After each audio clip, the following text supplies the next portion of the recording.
Hi everybody and welcome to our premiere. It comes around quickly. This week I want to show you a really nice little make, but one disclaimer.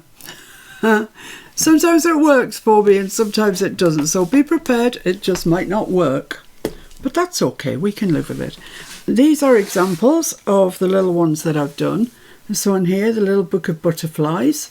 And I've decorated this one, I've stamped it and added a little butterfly to each of the pages.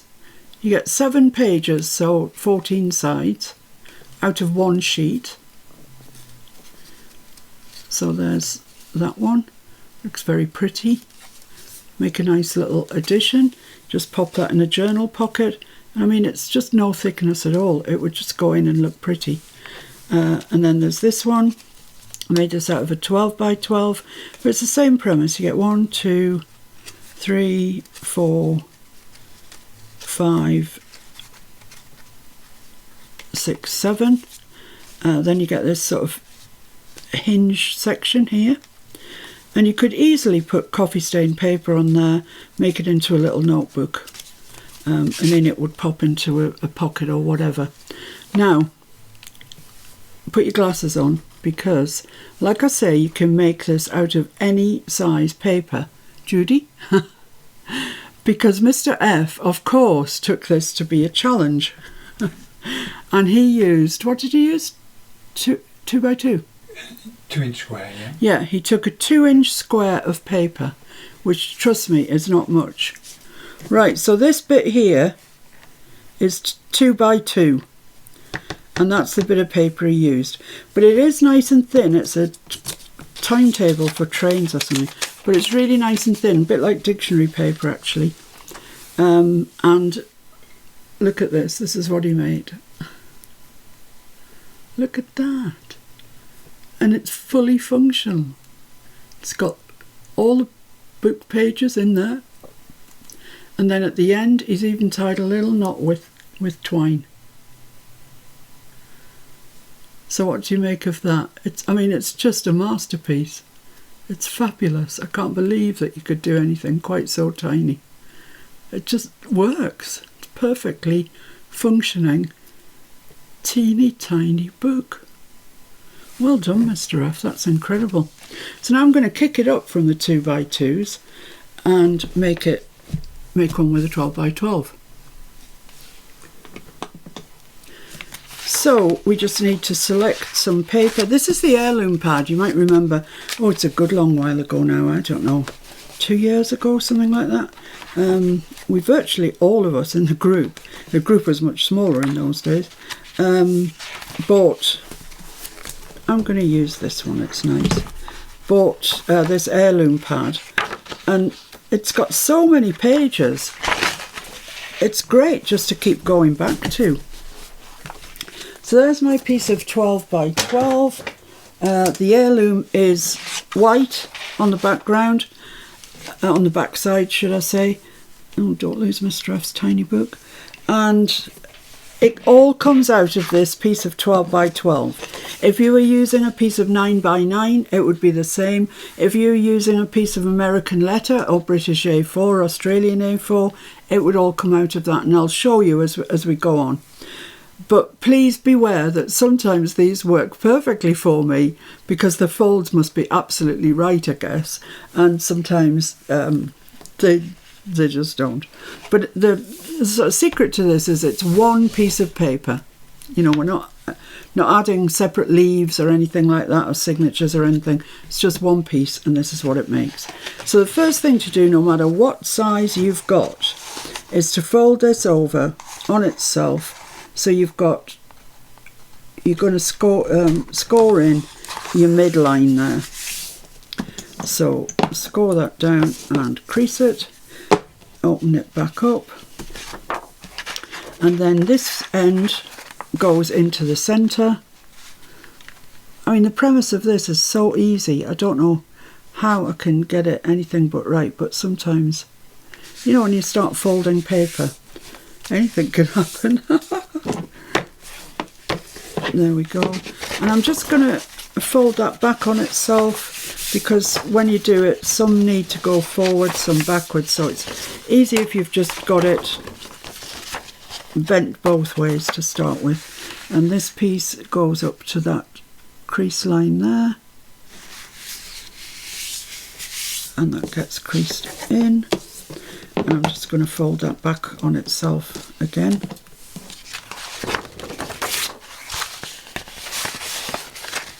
Like that, and then we do it the other way. So my crease lines now are up and down, so I'm just going to fold it the other way, exactly the same but just the other way. So make sure your corners are meeting perfectly and score that one in. Then this one wants to come to the centre, same as we did with the last one.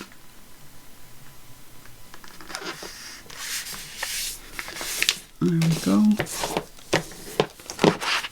And I'm just going to fold that back on itself and that back on itself, and then just bring this one up to, it's easier to see on the white actually, up to the centre.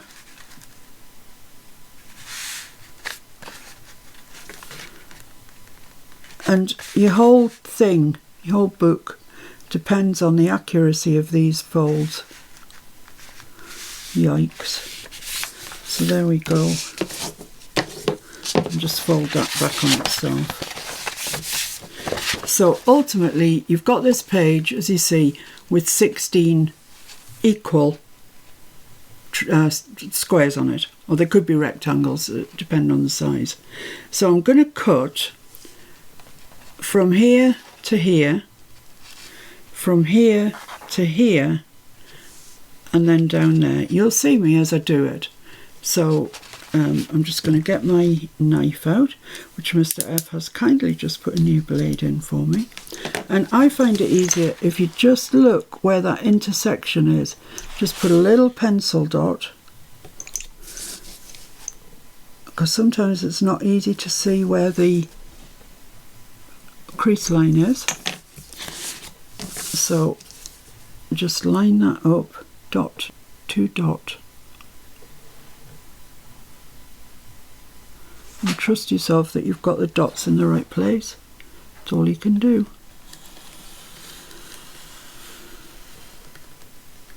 Where's my dot gone? There he is. I'll just check that that's cut. Yep. Same on the other side.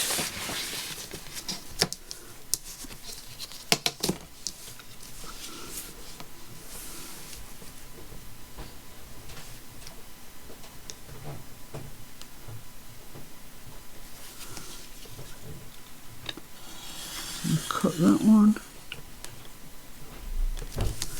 There we go. So we've got those two cut like that, and now I'm going to cut this centre one, just from cut to cut, not the whole page, just from cut to cut. And once again I'm just going to make a little dot there and a little dot there, and hopefully we'll be able to stay perfectly on that line. Forgot which tool I needed there. There. So now we should have two sort of windows, if you like, that want to come over. Well, they don't want to, but they're going to. Like that. Okay. So let's just check at this stage that it all looks okay. So I'm folding that over, and I can see I've just got a little sliver down there and a little sliver there. It's not much, but let's correct that at this stage. There's no point taking that on further. It's just going to cause us grief. So get that lined up with the edge of your paper, and then cut that little bit off there. And same on the other side, if you've got any. You might be so much more accurate than me that you end up with none of this. It is easier when I'm not filming, I will say, because the lights are quite bright and they shine off the white card. But Stop grumbling, Miss P, and get on with it. So the next thing we need to do is make a cut from there, that fold, to the edge, and from there to the edge. So let me just put my little dot on there again, and on there.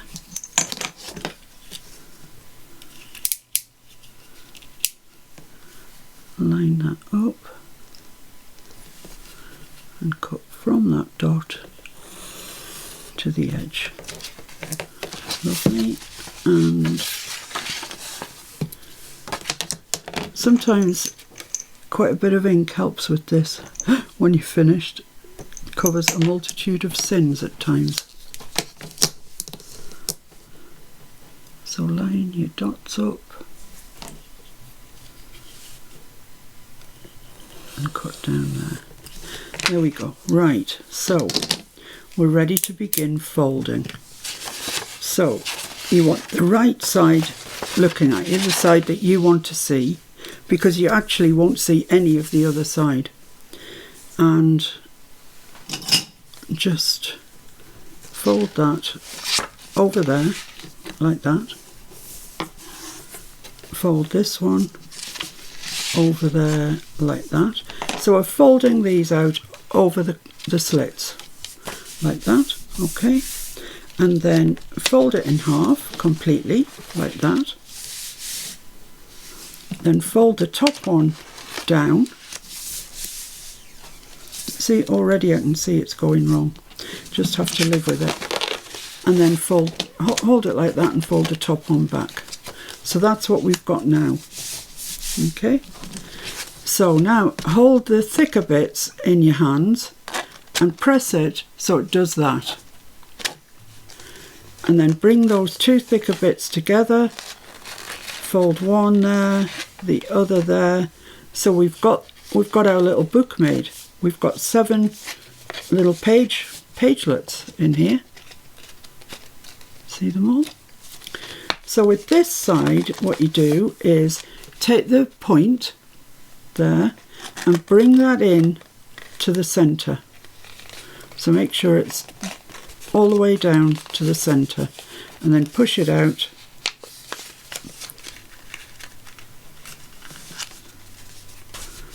like that and crease it.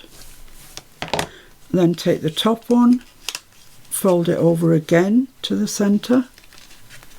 This is a kind of fiddly bit, and it gets more fiddly the smaller you get, and quite frankly I'm staggered that Mr. F could do what he did. And turn that over and fold that one in to the spine. There we go. Crease that in. Right, now before we do anything else with that, we're going to glue our pages, because it's easier to glue them now than when you've got the spine in, I can tell you. So actually I'm going to use Collage because sometimes they need to be just slid around a little bit, if you know what I mean.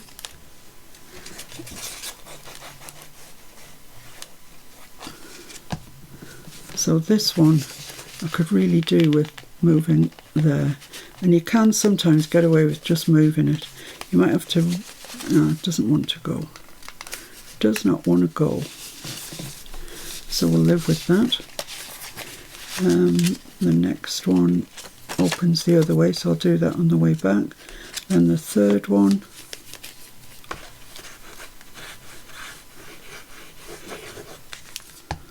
like that.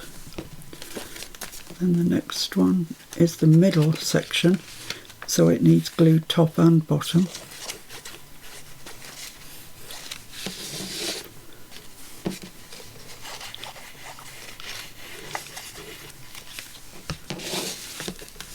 Like that. Glue the next one. It is quite amazing that you can make this from one piece of paper. It's amazing. Even if you do get wonky lines on it. And then this is our last one. Going this way. And then I'm going to turn it round and do the other side.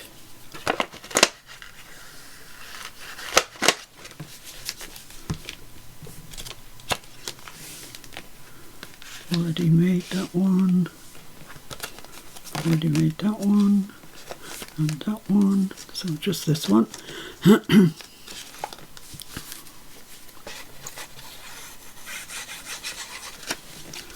There we go. So that's that. So there's all our pages. As you can see, I've got this white little bit at the top, but I'm hoping that ink might do wonders for me. Who knows? Right, so we've just got this spine section, and we've just to recap what we did. That was the piece that we had, like that. So then I took the pointy bit and pushed it right in to the centre, like that. Creased that down. Then took one of them over to the centre, creased that. Turned it over, took the other one over to the centre and creased that. So now open it up completely and take the first piece. There's my spine there. So I'm taking the first piece and laying it over the book. And then concertina style, I'm going to just lay them like that, till you come to the last one, and it just stays where it is, and you fold those three back on themselves like that. So there's the little spine, and you just glue that up.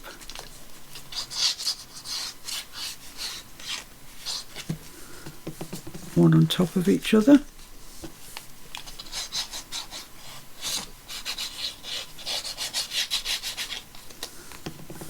Like that. Last one.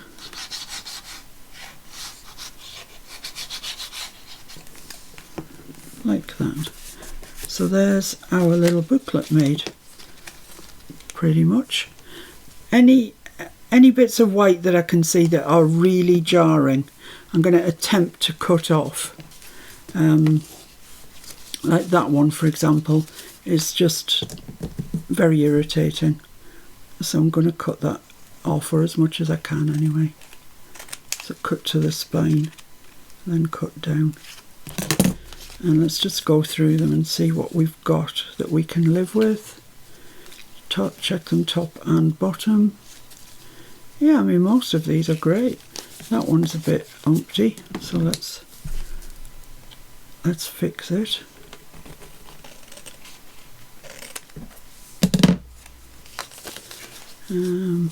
But basically that's good. That's good. So all I would say now is to ink around everything, and then we'll come back and talk about the spine section. So I'll see you in a sec. So there we are. I have inked the entire thing. It looks very pretty. And now I just want to put 2 holes in here, because what I'm actually going to do this time is put twine through it. So it measures a touch over 3. I'm going to come in 3/4 of an inch and put a hole there, and 3/4 of an inch this way and put a hole there, and get my big bite out, because there's a lot of thickness as this is going through. And I've set the bit on the bottom, the depth finder, to as far up as it'll go, really. So just there, and just there. So there we are. I've got 2 great holes in there. Of course you can put eyelets in them, you definitely can, but I'm just going to put twine in this one. Which do I like the best? This one probably. And I'm going to put red and white twine in, because why not? No reason. I just thought it might look nice on this little book. So through both the holes, then I'm literally just going to tie a bow.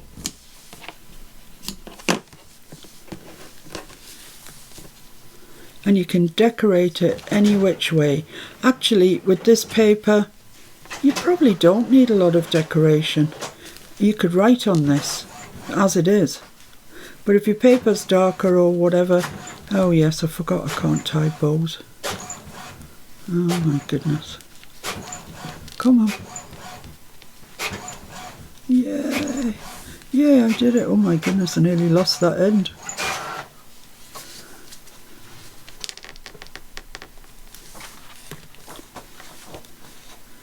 So let's just even those bunny rabbit ears out like that. I'm just going to cut that off. And the other one is a reasonable length anyway.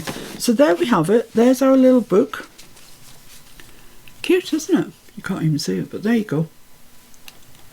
So we've got all of our 7 pages on which to write or decorate or do what you will with. And then when you're done, it'll just slip into a pocket. I mean, look at that. It's so thin. So thin you can hardly see it. So there's another one to add to the ever-growing pile of these that I have. But I just wanted to show you it with a different size paper. So here we have this lovely, quite shabby page actually, isn't it?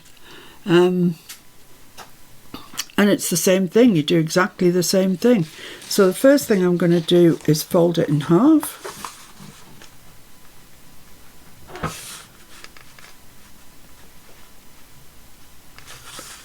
Like that, and I'm really trying my hardest, my very, very hardest to get this as accurate as I can. And then open that up, fold the half to the half. I'm just going to fold that back on itself. Actually, I need to crease it in properly first. There we go. Now I can fold it back on itself like that. And then bring this one up to the centre.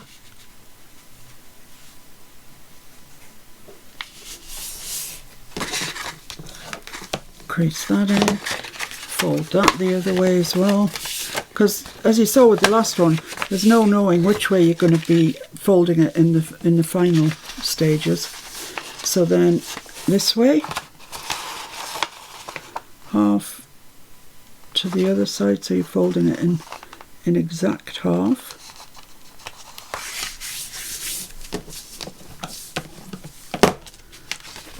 And the bottom to the centre.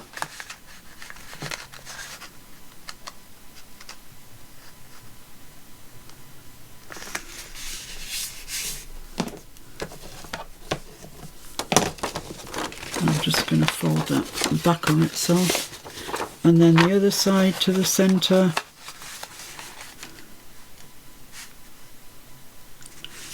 Like so. Okay, fold that back. So we've got 16 pieces, exactly what we had the last time. But they're just different shape. They're a different shape now because the paper we've started with is a different shape. So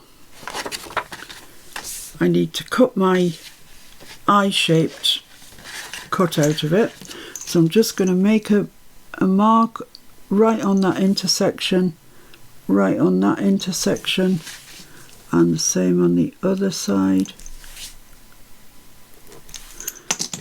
Get my ruler and cut it out.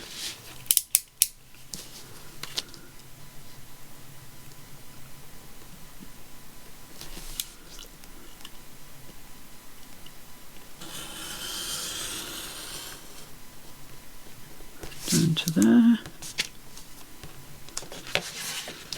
And the other way.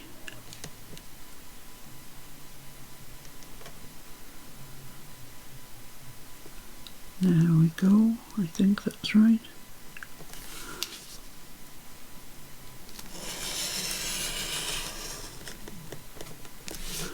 So they should now, oh no, I need to put my, so there's my cut, there and there, and I now need to cut right down that middle, just within the cut, not top to bottom, just within the cut. So I've got that right on there. I've got that right on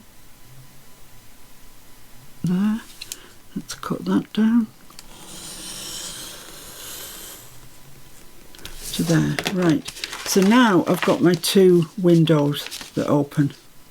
So I now need to cut that section here. So when your windows are open, you cut that bit, the bit that's under the window, if you like.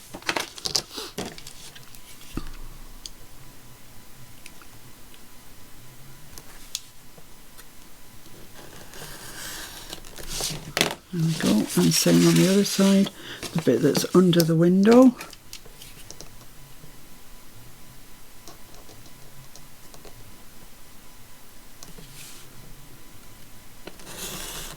Oh, that was a bit on the wonk there.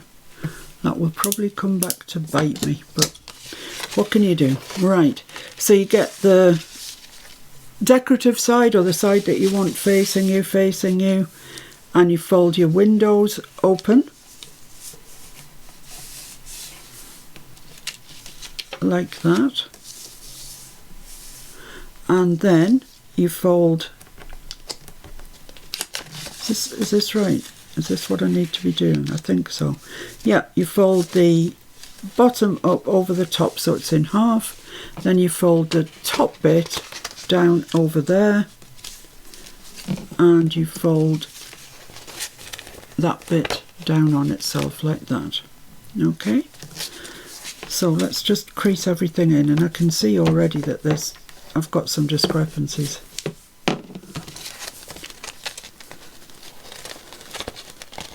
So there we go. So you just push your 2 firm ends like that, fold that middle one over, fold those over. So there you've got it. There's your little book on this side, and you've got this here. So take the centre of here, the pointy bit, push it all the way in to there, and fold those down and press them like that. I've got weird bits of card. And then take the top one and fold it over to where the book begins, where the spine is there. Press that down, crease it in, fold, turn your book all the way over, and do the same there. Just fold that to there. So there we go, that's that. Just going to take a bit of pruning, I think. Then open up this concertina piece completely, like that. And then take the first piece and fold it back. You could probably do with being a bit closer in, actually, couldn't you? Lovely. So, yeah, you take the first piece and you fold it down over the book, like that. That's where I kept going wrong. Then the second piece, and once again fold that over the book like a concertina. And the third piece over like that, and leave your fourth piece there, and fold those all back over that one remaining piece, like so. Lovely. So then we've got our pages here that need gluing, but they're all there. Lovely. So I'm going to glue those again like I did the last time. So I'm going to glue them, and then I'll come back and see just what needs fixing. So that's one, miss one, glue this one.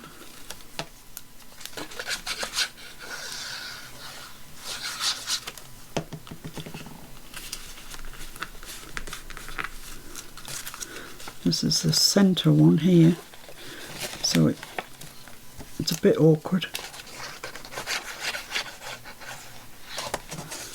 But even more awkward if you've got your spine in, it's like you just can't get in. So press that one down and in towards the spine. Then this one. Just work your way through methodically.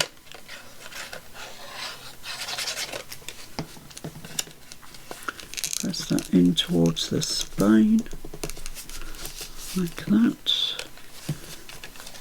And then the last page.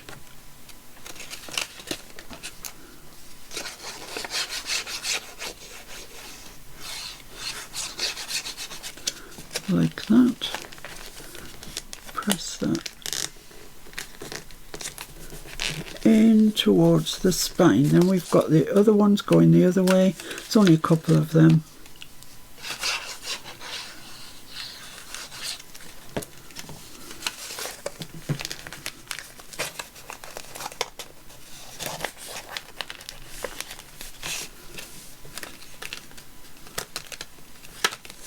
This one.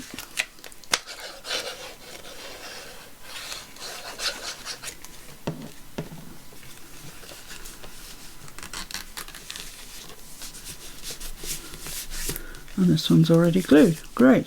So let's just have a look and see what we can trim up to make it look really nice before we worry about the spine. So here's the first page. It does need a little bit of trimmage. Not masses, but a little bit.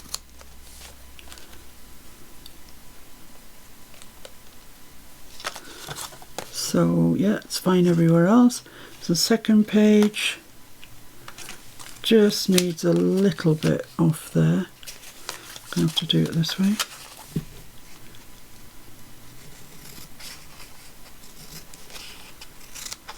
You could probably ink this and nobody would be any the wiser, to be honest.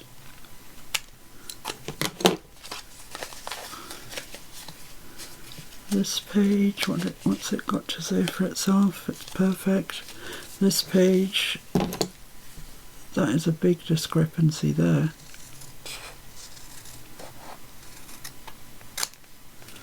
Let's just get rid of that. Fine on the bottom, that page. It's just a little bit there.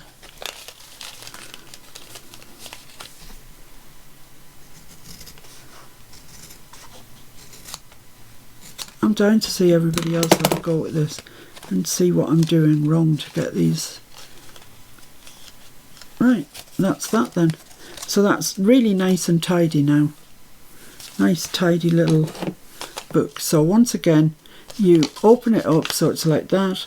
You take the pointy end, you push it right into the centre. You take these back like that, crease them down. Then you take each one from there into the centre. Same on the back, from there into the centre. And then you open it all out again. You take the first section, fold it back over the book. Second section, back and over the book. Third section, same thing, accordion style. And then you're left with just one there. So just pinch that up, fold those over, and there's your little book made from a piece of A4. But as I say, it could definitely be letter paper. It could be anything you choose. So let's just pop some glue on these ones, get these ones stuck down.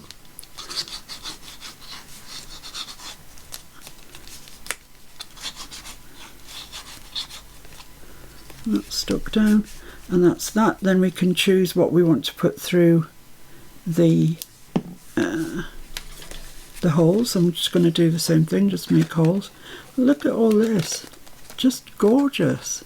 It's just a really pretty thing. You know, even if you don't decorate it or anything. 1, 2, 3, 4, 5, 6, 7, 14 sides, as I said, just to do it whatever you like with. And it measures completed 3 1/4 by a little over 2 1/2. It's just a thing of beauty. So I'm just going to make a mark where I want to put my holes. So can I do them? I'll do them at 3/4 again, I think. Just make my little marks, and then that makes it easier to punch it out. I need to move that a bit closer actually.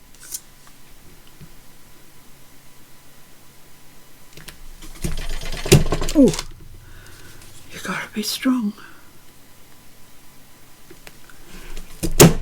There we go. And I'm just going to use ordinary regular twine because I like it and because I think it goes with shabby chicness. I mean, this isn't the shabbiest of chic, I'll grant you that, but it's flowery.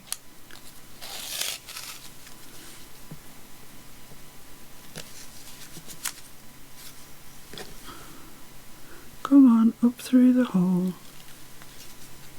There we go. Right, okay.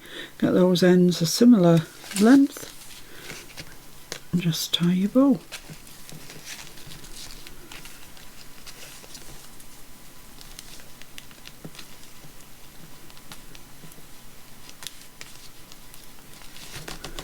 Like so.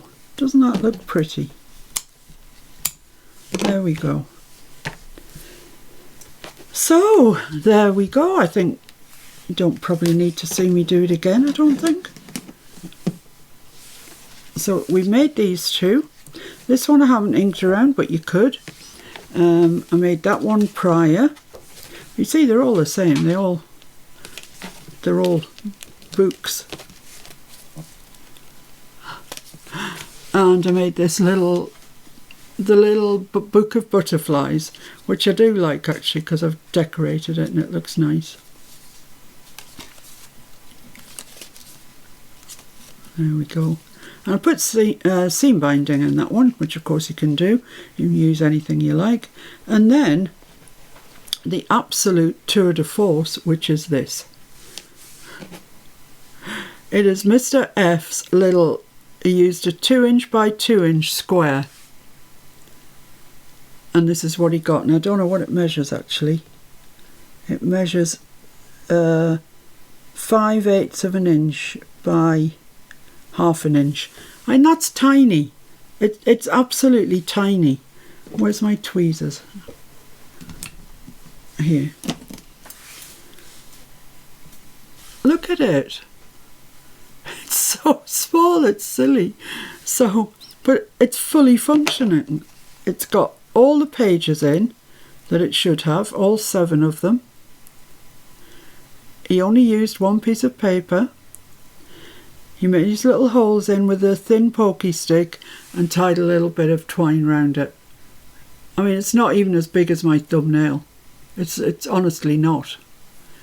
It's just ridiculous. So there you have a little collection of books from one piece of paper, no matter what your paper size is. Doesn't matter. I'll put that in there. You know, it could be 6 by 6, could be A4, it could be a remnant that you've got left, anything. And you can make it into your little booklets to go in your journal, or send us happy mail, whatever. I think it would make someone happy. I'd be happy if someone sent me that. So thank you very, very, very, very much. I will be back in a blink of an eye with the collage. So see you in a sec.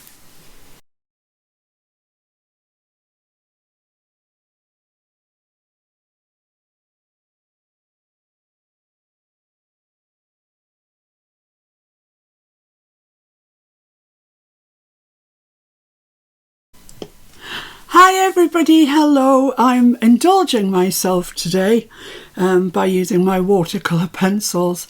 I love them and they just don't get out the box as often as they ought to.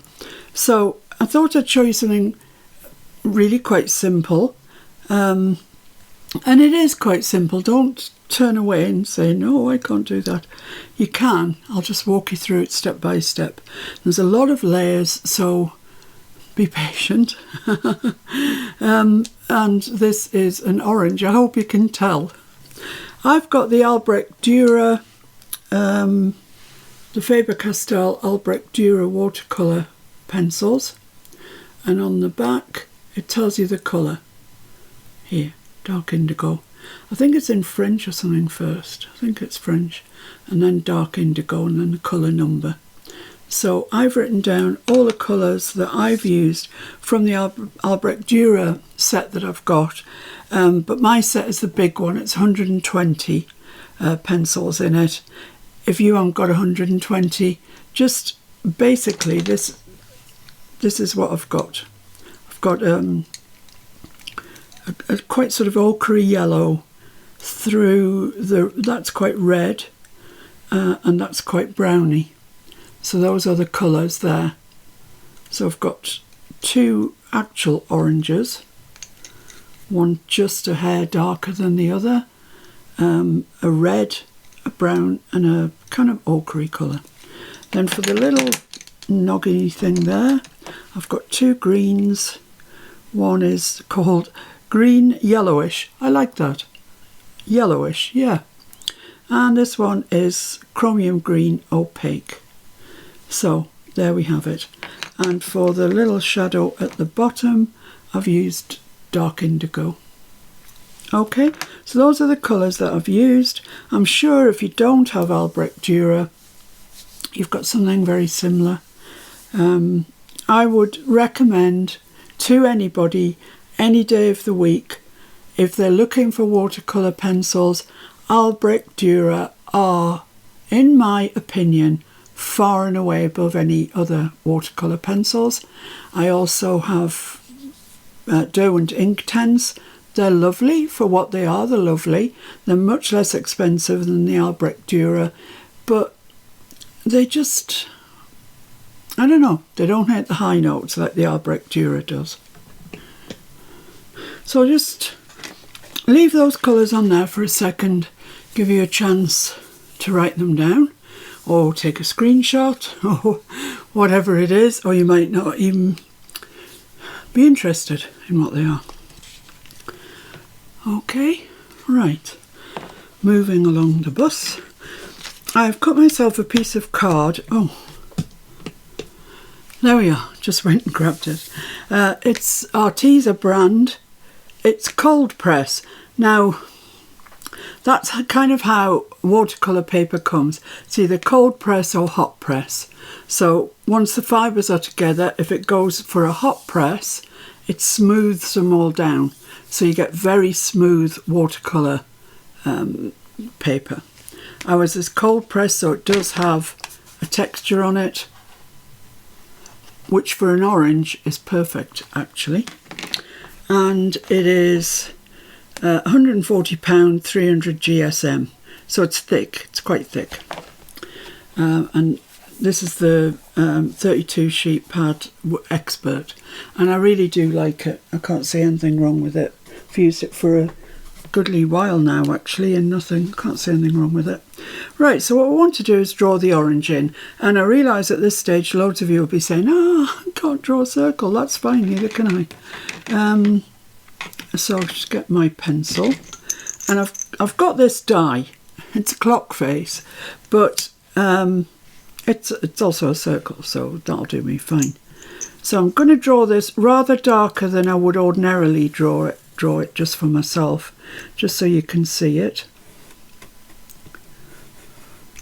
The edge of my die is not very smooth. Who knew?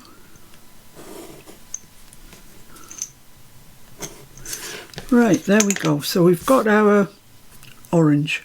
After a fashion, we've got a circle. So I'm going to start by saying that I want this area fairly central here to be light, much lighter than, say, down here. And that gives the impression of the roundedness.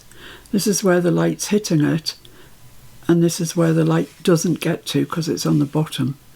So it's kind of all about light. But what you mustn't do is cover the bit that you've designated for light in your darker colours, because you can't go over with something lighter. It's not like acrylic painting where you can put your white on afterwards and everything's fine. With watercolours and watercolour pencils, you have to leave the bit that is light. So bearing that in mind, I'm going to start with my very darkest colour, my terracotta, and I'm going to say that this is the top here.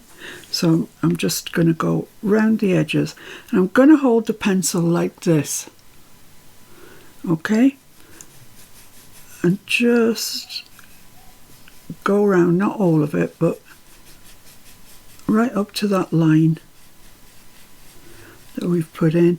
And you'll see I'm not putting very much pigment down at all. This is just to get us started. And it does take time, but don't be afraid to move your paper around. Sometimes it's just much easier to move your paper than get your arm in some contorted position. So which did I say was the top? I'm going to have to write on here, otherwise I'm going to forget. So this is the top here. So I just want to bring this round a little bit round here.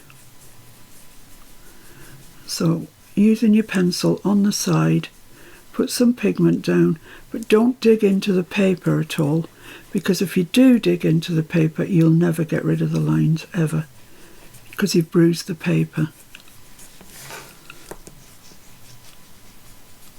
So there we are, I've got a little bit of pigment around the edge. I'm going to leave this section here very pale. So I'll move in now with my pale yellow so I can see where my centre is going to be, and it's going to be about here. I'm going to leave that area. It will get coloured, but we're going to basically aim to leave that area. So I'm just going to come down out of that area. I'm just making little swirly marks really, just to get some pigment down. You can just see that, can't you? It's not perfect. There we go. So we've got that around there. Then I'm going to come in with my mid orange, my lighter one, and just kind of, still holding it on an angle, just kind of fill in that gap between the two. And you can go over the darker colour as well. They will blend together.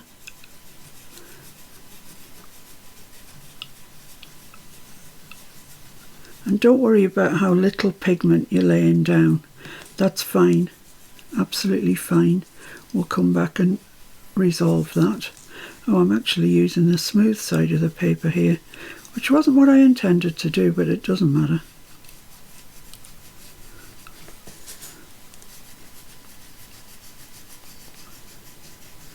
So just laying it down, going over the yellow and then coming down over that terracotta colour. And I'm going to be using a water brush for this. You can easily use a paintbrush, of course. So when I come to the top, I'm going to take this light colour all the way to the edge.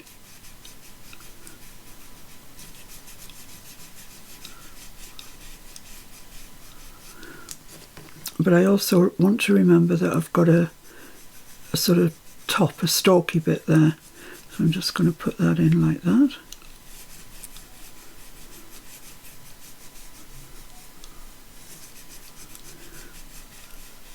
So that's my mid orange in. Now I'm going to wet it and we'll see where we are then once it's wet. So I'm going to use my medium-sized Faber-Castell water brush. As I say, you could use a paintbrush. So just get some water through it. Now I'm going to start about here. Make sure your brush is clean. I'm going to start in the middle of that area that we left. So I'm starting there and I'm working out towards the edge, and it just brings that colour to life. It's glorious. So clean the dark pigment off, start again in the light area and go all the way down to the edge, clean that dark pigment off. Once again, same thing. But always remember to clean that dark pigment off before you go back into this light area. Otherwise, you'll bring the dark pigment into the light area, and that's really not what we want. So I'm just lightly going over this, just getting that pigment to move around a little bit. There we go.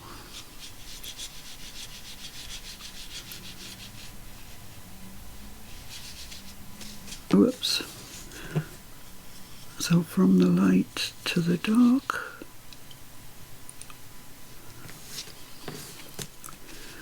And then here, I'm just going from there out to the edge.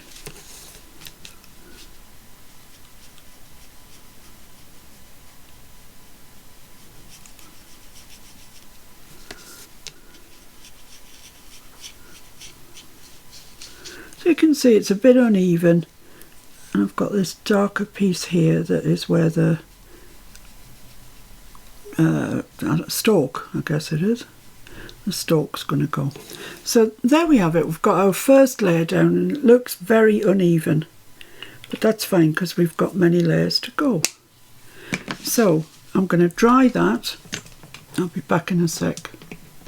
There we go. That's nice and dry. So now I'm going to concentrate on where my darker areas are, and they're right at the bottom, because if the light's hitting that, the bit underneath it will be dark, and just a little bit around the edges. So I'm going to come in with my darker orange, and I'm just going to start at the bottom because this is where the darkest hue will be.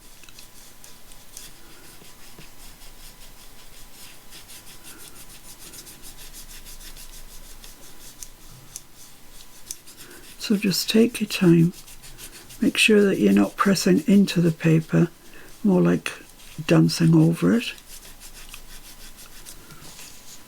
Then a little bit up the sides, and we can come back over this in a little while with a more red colour. So there we are, we want plenty down here.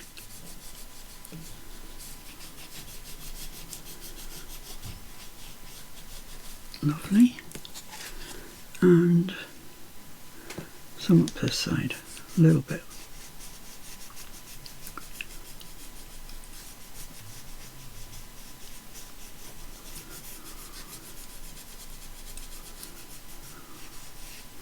So what have we got now? What does that look like? It looks like it's starting to create a bit of a shape around it. I'm just going to go right to the top above that where the stalk's going to go, like that. Whoops. Whoa. Oh, sorry about that. It was a postman with 2 little packages for Mr. F, and he's not in, he's gone grocery shopping, so I'm going to have to wait for him to get back to see what's in them. Might not be anything exciting, but sometimes when he gets packages it's very exciting. So I'm just going around that with my darker of the oranges. Still my pencil on its side. Let's have a look, see what that looks like. Yep, I'm just going to wet that, then I'll dry it again. So using my medium-sized Faber-Castell pencil, and once again start from the centre and just work out like that, so you get your pigment, the most of your pigment round the outside. Wipe the colour off in case you bring it into the light area. So as you can see, as with seemingly everything I do, it's all about the layers.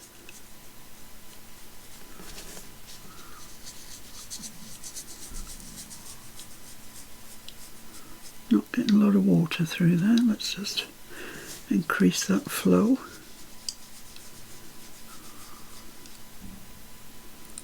There we go.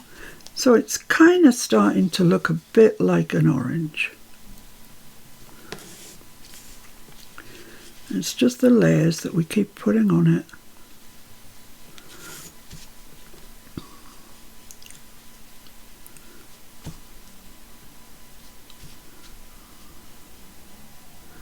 Keep getting rid of your dark pigments on your little tissue that you've got by your side. Don't use a rough tissue because that'll damage your brush. Use a nice soft tissue, or even toilet paper is excellent for that. So I'm just reinforcing that. I'll clean my brush. I'm just going to dry that off, and then I'll come back to you and we'll talk about making this into more of an orange. There we go. It doesn't take long because there's not a whole lot of water involved. Okay, so we're getting there. We've got a darker area clearly defined at the bottom, darker areas at the side. There's a lovely light bit here. Where the stalk's going to go, and a light bit behind that as well. So, right, now I want to bring in the red that I'm going to use, which is light cadmium red. Yeah, it's on my colour chart. So this is the top, this is the bottom. So let's do the bottom first. So I'm just going to bring that red in over the other colours that we've got. So I'm layering it up just to make it look more round.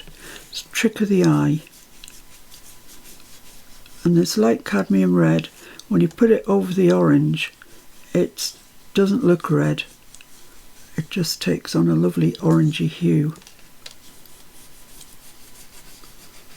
So don't be afraid to mix your pencils to get the colour that you want. I just want to bring that up a little bit from there, like that. So I really hope you can follow this. I hope I'm making it clear what I'm doing. So just want that red round there.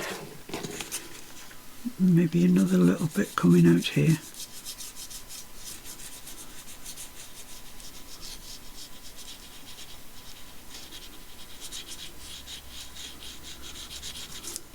Okay, it's starting to look like an orange. So let's take my lighter of the two oranges, the orange glaze one, and bearing in mind I want to leave that clear, so I'm just going to start next to that red that we put down and bring it in closer, going over the red as well, but bring it in closer into that area that we're leaving. So over the red, but further up and possibly into that area that we've left, because that area that we left is quite large, too large, but that's okay, that was kind of intentional. So at this stage we can go in and make it a little bit smaller. Because you're using your pencil on the side, you're not getting any of those horrible dark marks that you can't dissolve away with water.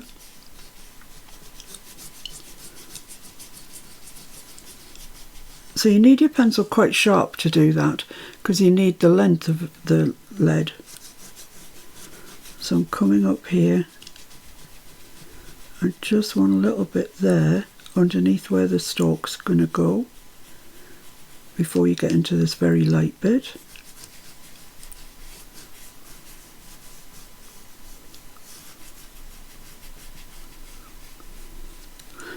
There we go. So I'm just going to dry that now. I'm going to dry it before I wet it. That's a good idea. So just check I've got water. So I'm going to start from here in the light bit, and you can see the red doesn't even show up as being red, but it is there and it does make a difference.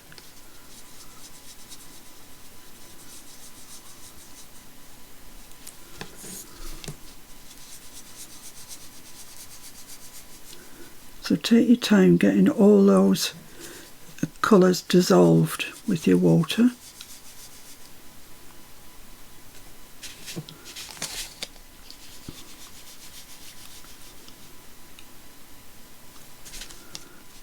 always wipe your dark pigment off before you come back into the light zone.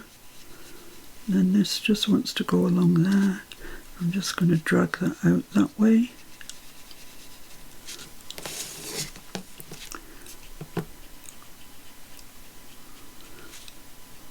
Down into that light zone.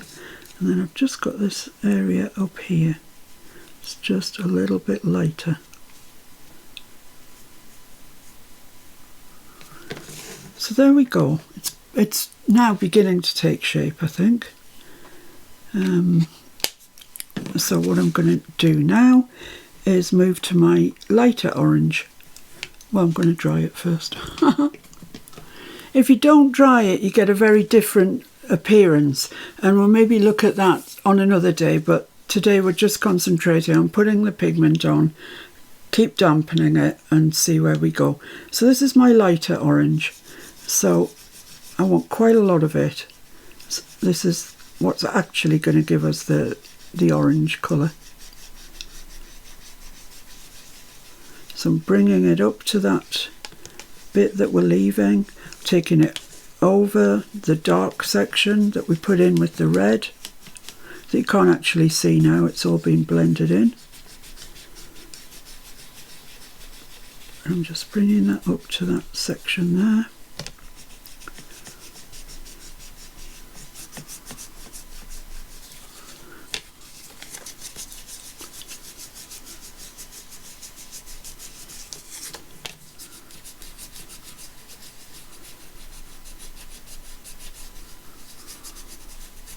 Just being careful to leave that little bit behind where the stalk's going to go. So that's nice. I like that. It's good. Then I'm going to take my yellow, which is actually dark chrome yellow, and I'm just going to go just around the edge of the bit that we've left. So we've got the lighter colour in there. And then just drag that out a bit over the rest of it.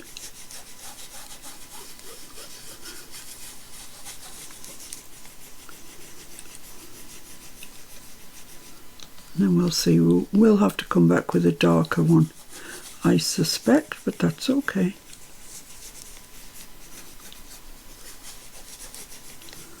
There we go. I've got this light piece here waiting to see what's going to happen when I put the stalk in. So once again, make sure your brush is clean. From the very middle, drag that colour out.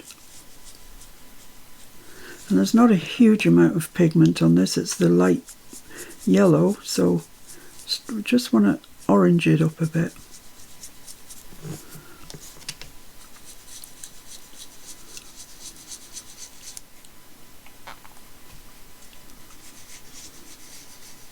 Make sure you've got a good flow of water if you're using a water brush. If you're using a paintbrush, remember to wash it every time when you get to here. Wash the dark pigment out of it. Otherwise, you'll just be carrying it to the light area and you'll be displeased with the result. So this is where we get to the top. So I'm just going to leave that and drag that down, just wet that edge and drag it in, and then here just go steady there,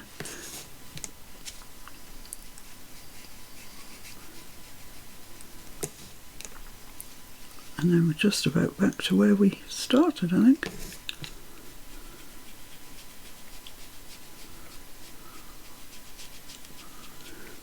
There we go. So now we're starting to get a really nice orangey colour going. Just clean my brush off. So I need to just dry that and then we'll put the stalk in, I think. Right, we're going to have a go at putting the stalk in. And it's in that area there, between the bit we left for light and the dark outer rim. So it's going to go about there. So I'm just going to get my darker of the green pencils and just draw a little line there. That's where my stalk's going to be. So I'm going to pick up my lighter one, and it's got a bit of a knobble on the top. So I'm just going to put that in. Then it kind of just comes out like that. So I'm going to put that in. It's kind of shaped like that. It's a bit wiggly on the bottom.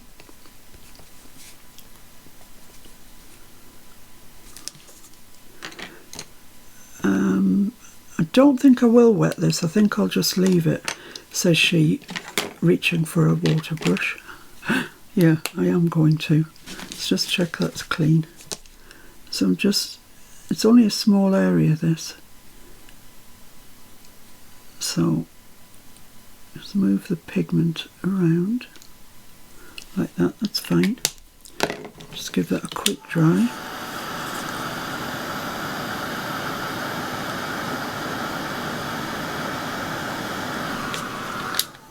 Then pick up my darker one, and it goes round there. This isn't properly dry yet. A little bit round there, and then it's got this funky sort of bottom to it, and just some little lines that come down there. And that's pretty much it. There's nothing really complicated to it. That's it. So I'm going to leave that. I don't need to wet that anymore. I want the definite lines from the dark green. So let's have a look and see what we need to do now. You could leave it at that stage. It does look quite orangey, but I'm going to go in again, of course. I'm going to take my red and just come in a little bit on these sides.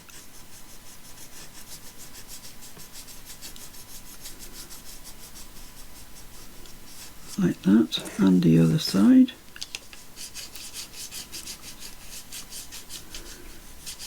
So your pencils will last you a long time because you're really not using very much at all. Which is good because they are an investment. And then down the bottom, and I want that quite red, so I'm going to press on a little bit harder just to get that darkness down there.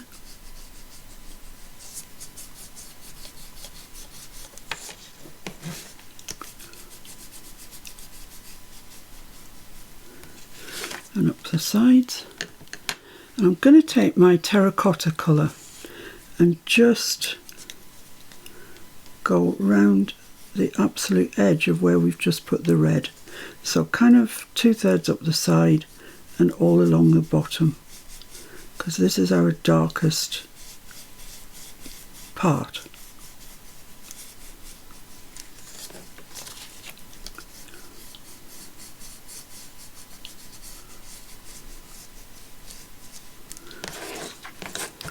Okay, that's looking fine. Looking fine, fine, fine. I'm going to take my mid orange, the darker of my two oranges, and just come in and put quite a bit of pigment, kind of everywhere really. So I'm just starting there at the top. Leave that bit of light around it, and I'm just going to draw a line under there and then put some pigment down, and we can pull that out when we get to that. And maybe just a little bit here as well, just so it looks a bit like an indentation. So carrying on round here, my orange. So it all depends what colours you've got underneath, how they will sort of blend together. So where we've got the lighter one, it will always be lighter than that, for example, where we've used a lot of the darker colours.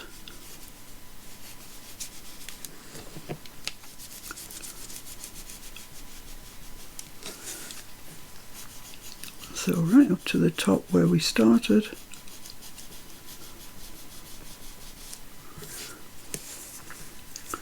Maybe a little bit more down here, and I'm just using my pencil very loosely just to get a bit of pigment into that. And around here, a bit extra orange. And I'm going to use some yellow, but I think I might have to come in and shrink this a little bit. But I'll just put some yellow on it for now and see what we think.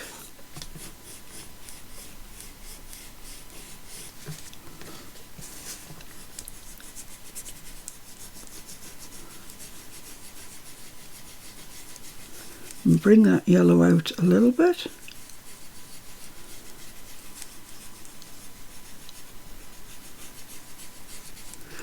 Okay, so now let's get our brush, which is where it's hiding. It's hiding. Where's my brush? Here it is. Make sure I've got good, I've got a very good water supply. And I'm just going to start here with this, and I'm going to just reinforce that along there, and just these little bits here. Okay, just put water on my picture. Right, so I'm going to start from, make sure your brush is cleaned off, start from in here and just once again work my way out to the edge. It's probably not a hobby for somebody who hasn't got a lot of patience. I don't generally have a lot of patience, but I love doing this. It's kind of something you can just lose yourself in, to be honest. Even painting something as would be simple as an orange. It's got so many layers and the light hits it in strange ways.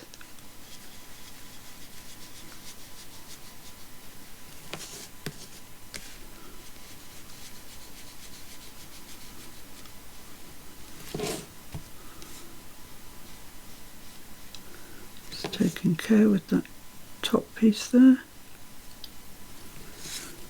Now we're nearly round to where we started, which is about there. So there we go. I think we're all but finished actually. Maybe would benefit from a little bit of terracotta around the bottom, but that's probably all. So let's just dry that off. Okay, so I'm going to go for my brown, my terracotta, and I'm just going to go round the edges a little bit, not all of the edges, just some. And the darkest part is right at the bottom, so I am going to press on a bit more down here and then bring that up the other side to about there. And yeah, I think that helps it, I really do. So let's just blend that in.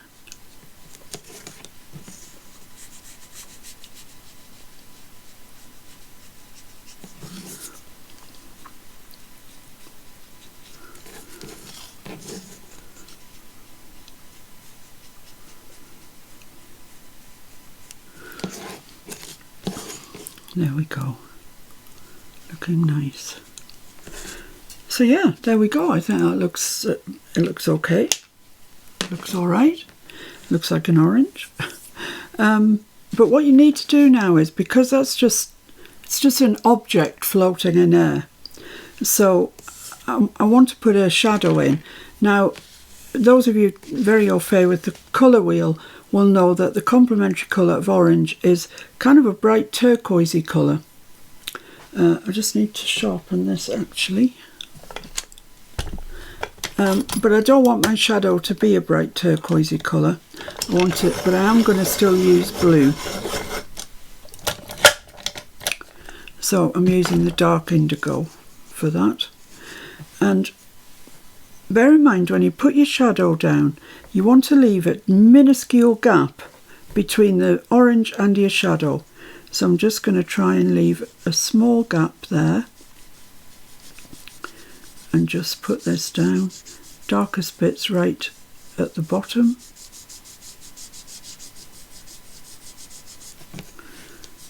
And then just a little bit up the side like that. Put a bit more pigment on that section there. Get your water brush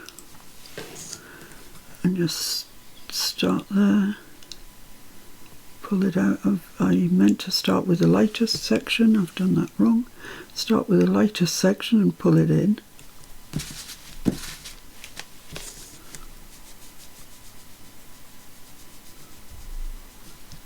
And then go over that and pull that back over the light bit. So I've just left the lightest of voids in between my shadow and the orange.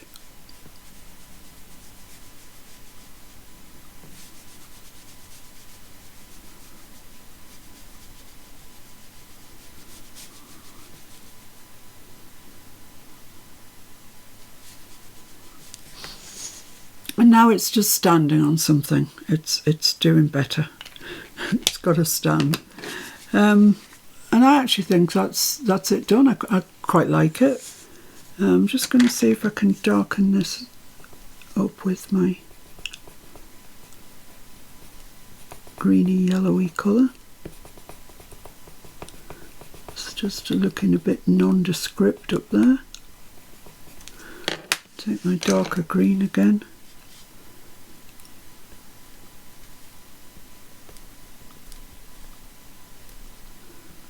Draw a wiggly woggly line along the bottom. And I think that's kind of the basis. It's the basis of an orange. You could keep going on again and again and again, and it would keep getting smoother. You get a smoother, more smooth look to the orange. But I think that's fine. I think you would look at that and think it's an orange. I hope so anyway.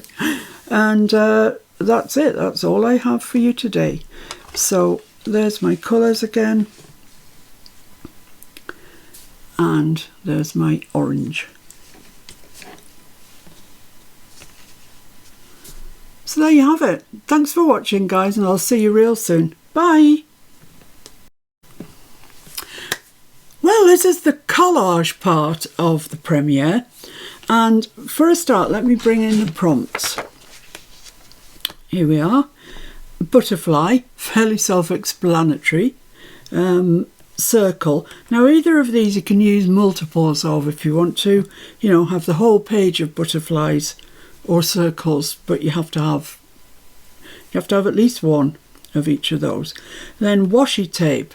I was pleased when this came out because, to be honest, I don't think we've used any washi tape at all, and I've got lots of it, so yeah, I'm quite looking forward to using some of that up. And this one, which I hope doesn't cause people too much consternation, it's an inky background. But before we really get started, I'm going to show you one or two ways that you can actually get your inky background without causing too much, without causing too much mess. You know, I know a lot of you are afraid of inky backgrounds because you perceive them as being messy, but I'm going to show you several ways, one of which hopefully you'll think I could do that. I know some of you are, you know, this will not cause a problem too, but I would like to get the rest of you guys to do that. Just try it. Anyway, that's that. Right, so I'm going to get my messy mat out. It came with my media mat, but anything, you know, those silicone sheets that you get that go in the bottom of your oven, so as when your pies bubble over, they don't go on the oven floor itself. They work perfectly well, they're great, and they tend to be a little less expensive than anything with Tim Holt's name on it. Now I've cut myself out 2 pieces of card. They've kind of been dirtied already, but I just want to show you a sort of theory of this. This card for people in the UK is Pink Frog Super Smooth 180.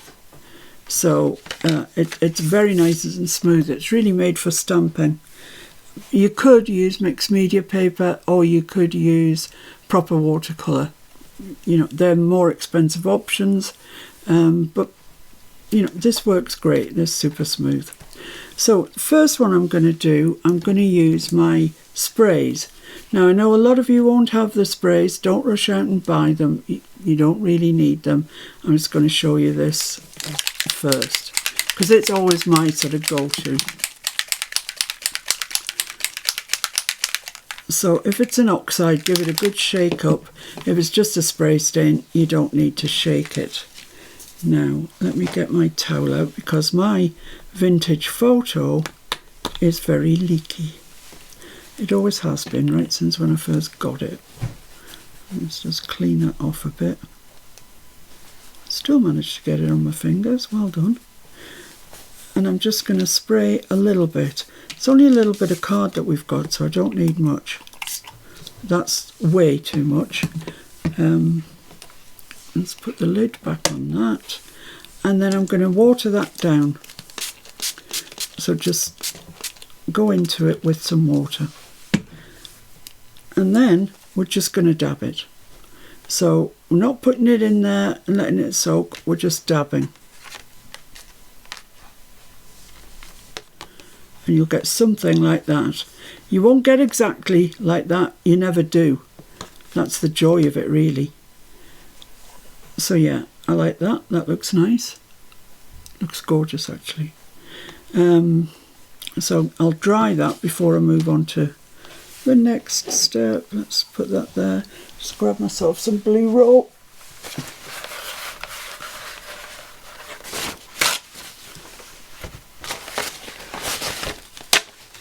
And just clean that off there.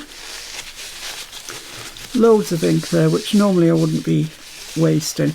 I'd keep going until there was no ink left on there, but for the purposes of the video,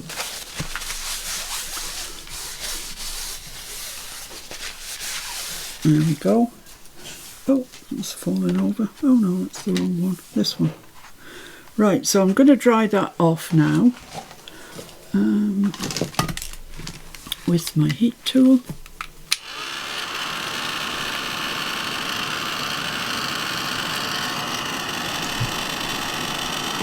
So I think that's pretty dry now, feels dry.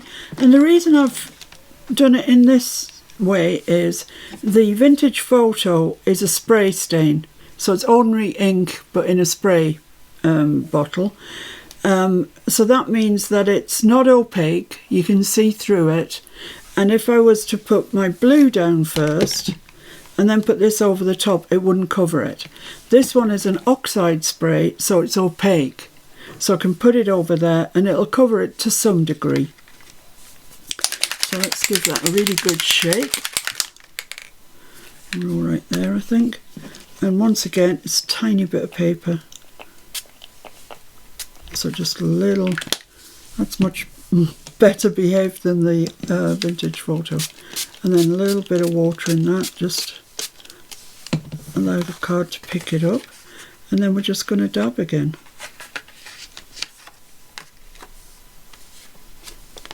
See what we've got. Got a big hole there in the middle. Yeah, I mean the thing is that the ink, the brown does still come off, so you get a mixed colour, but that's all right.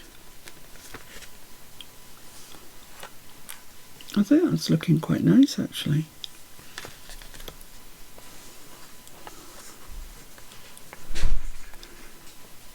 I quite like that. I'm just going to let that run a little bit down here. And if it's not running enough for your taste, just add a bit of water. That will encourage it to run. Okay, let's clean this up. I've got little bits down here that I don't really want where it's run to the bottom. I don't really want those, so just mop that up before you dry it, because it'll dry like how you see it. So if you don't like it, alter it before you dry it. So I'm just going to dry this off. There we go. I think that's dry. Feels pretty dry. And that's the background that we've got.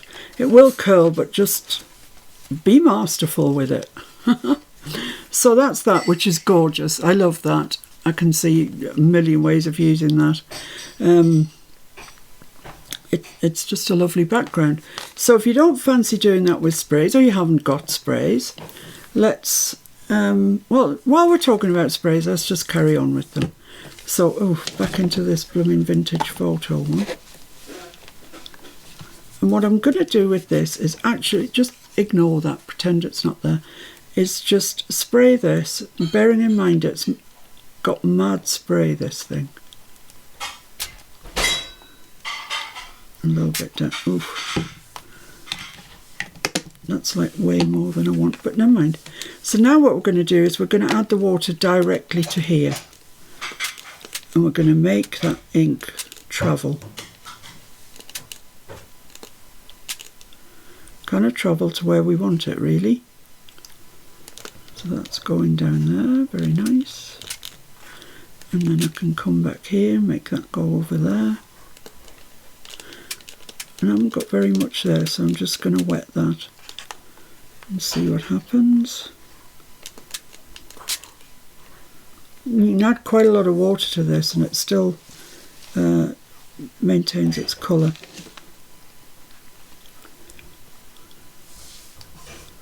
I think with this not being watercolour paper, I've got darker marks where I first sprayed it than you would have if you used proper watercolour paper. It would all just really move.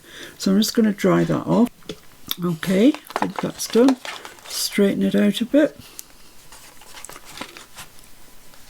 And then we're going to do the same with the blue. We're going to, this is a stormy sky for those of you that are interested. And then we're going to do the same thing. I definitely want some in here, so I'm going to spray some there. Ooh, that's a lot. And maybe a little bit down here. That's quite a lot of colour there. So let's just deal with this one. Add the water and make it travel. Want some of it going over there. But I like to keep that bit of blue, really.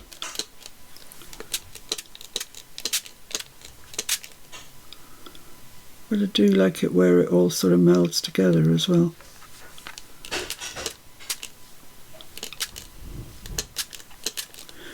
So basically you can make it go where you want to make it go. Just keep adding water. Just a bit too much there, so I'm just going to dab that off.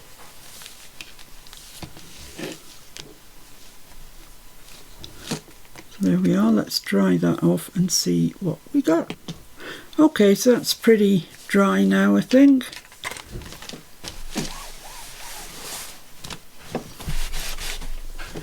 So let's just straighten that out. So there you go. That's because we sprayed it onto the card. We've now got distinct areas of the brown and the blue. Got some mixed areas, which is nice.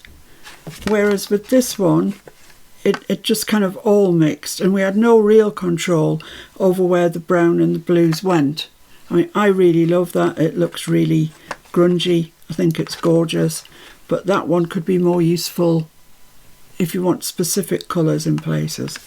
But while I've got this one here, and it's perfectly dry, what I'm going to do is just, because this is all Distress Oxide, well, the ink will do it as well, but it does it better with the Distress Oxide. I'm just going to dribble some little bits of water. I might get on better with this actually. Just dot some water around it.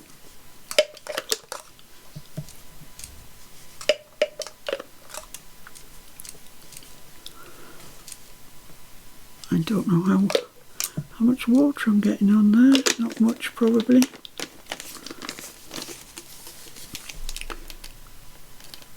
If I squeeze it really slowly, I do get drips. So just give that a minute to dry a little bit. You don't want it dry all the way. So just till you see, well, you can begin to see where the drops are. So there.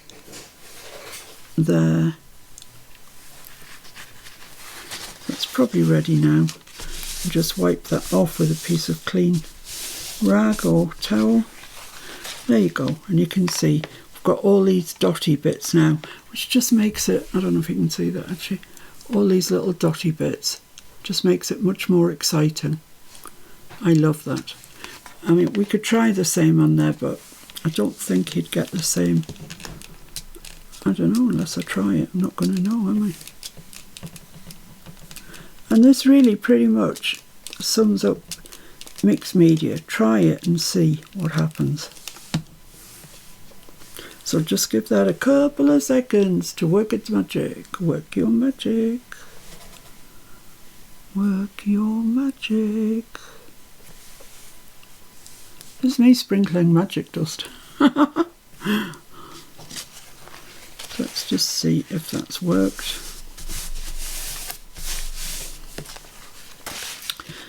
Yeah, it has, but it hasn't made a tremendous difference. You can see there, a little bit down there, but nothing major. Whereas on this one, you can clearly see all the dots. And I really could have gone to town much, much more with that. In fact, let's do that. Let's go to town. Let's go to town.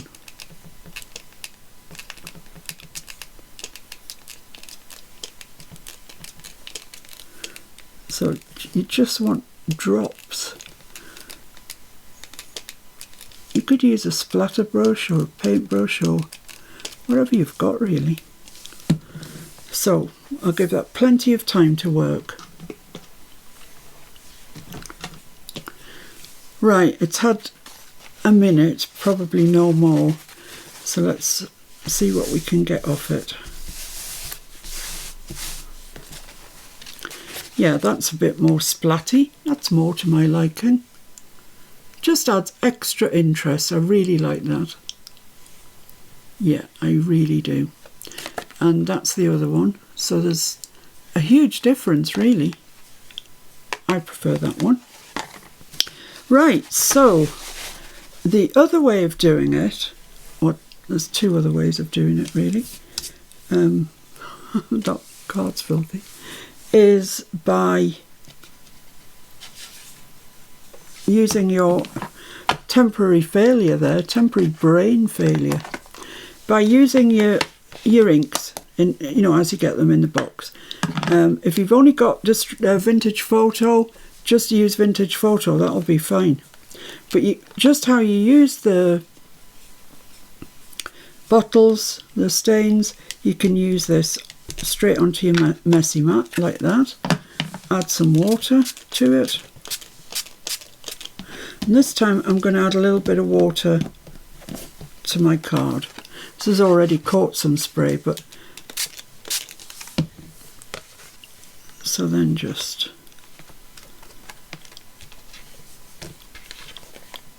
and you can see it's much paler this time because it's got water on the background of the card.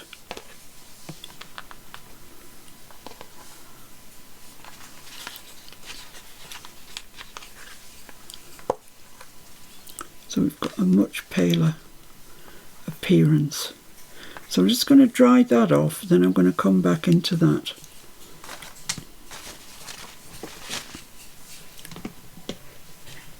Whoops.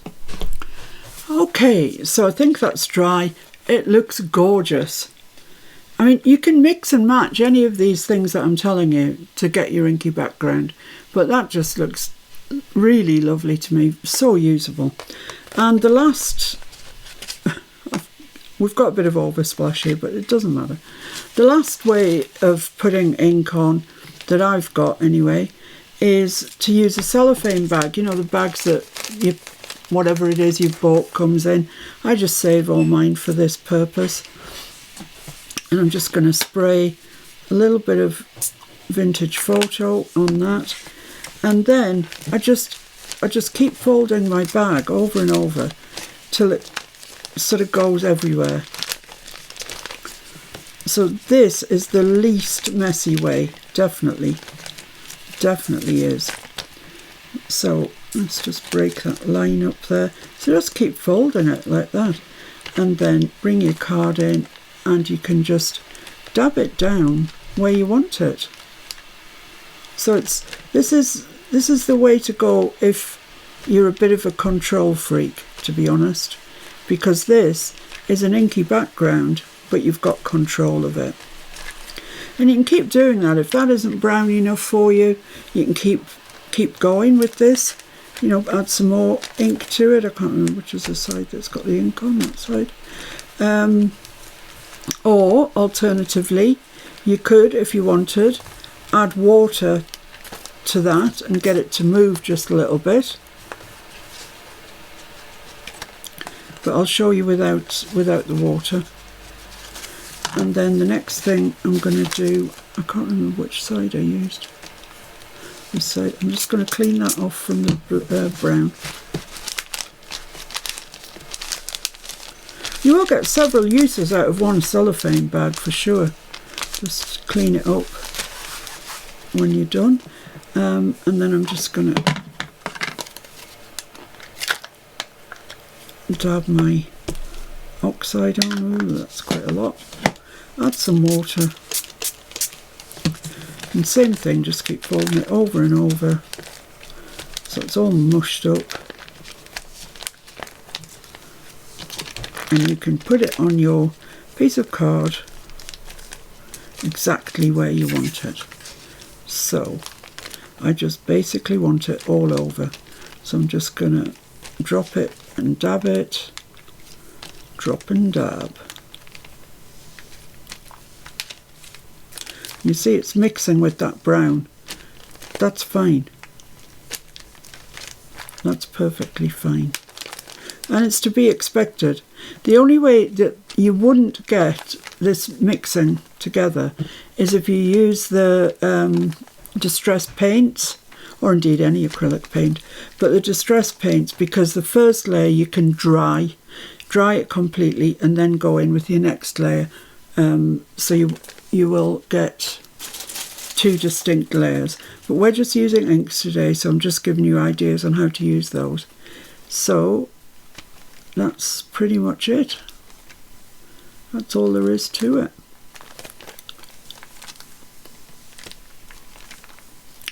So, for the sake of expedience, I'll put that in the bin. So there we go. That just needs drying. Let me just wipe off what's on here.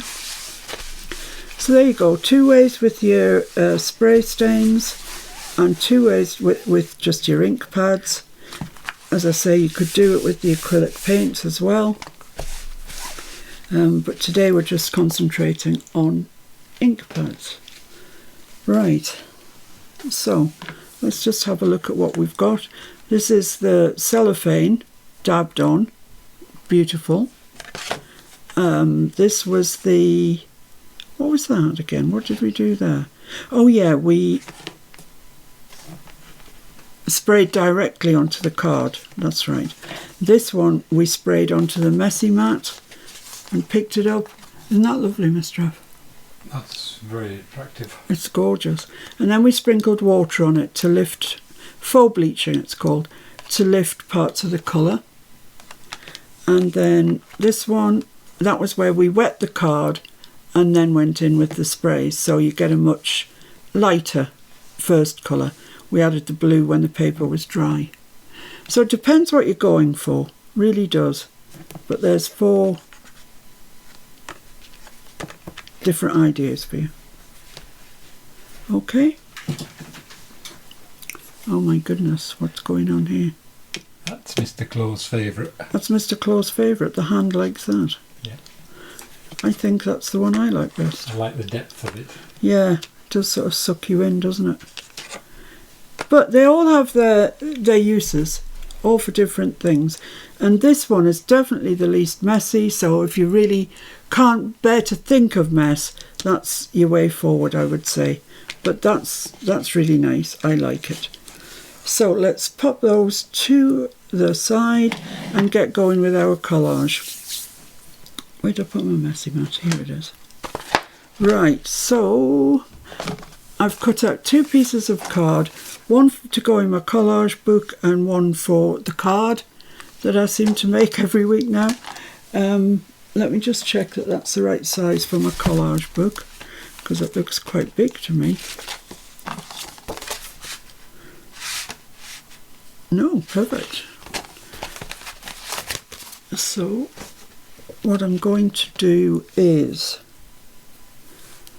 spray, just trying to remember what I do, just spray some of this vintage photo down.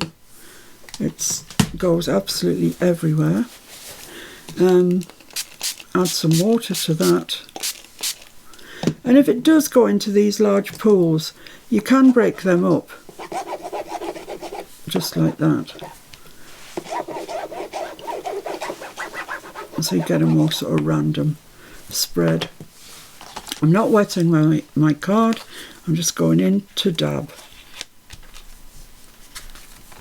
It's lovely. I've got a big vacant area. Oh, this is turning out nicely. Okay. I'll dry that in a minute, but while I've got the ink out, I want to use it on the card piece as well.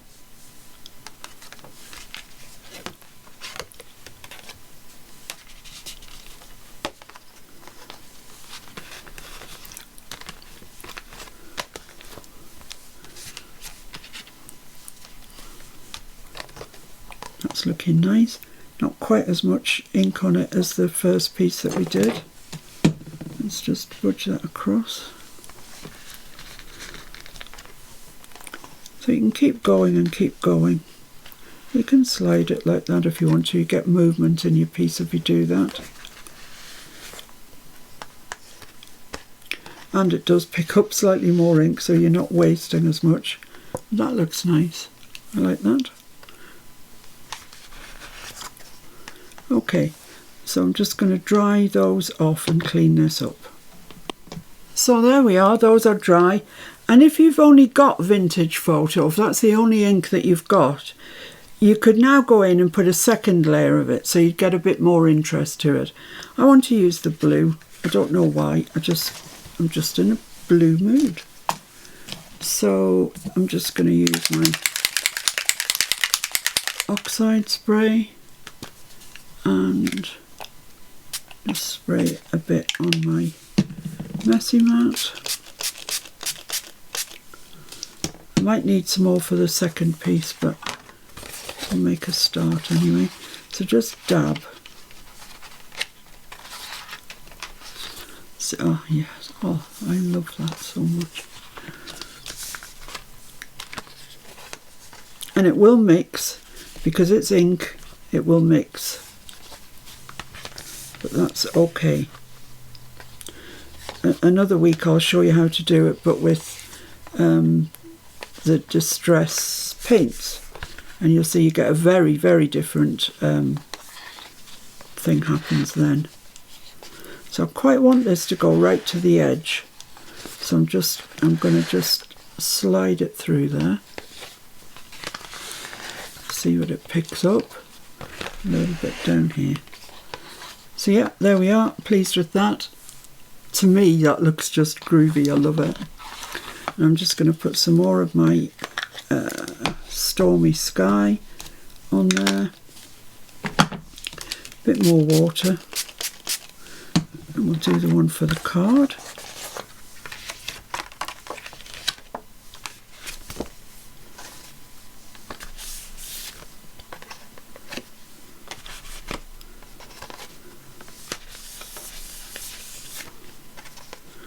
Oh, this is looking really nice.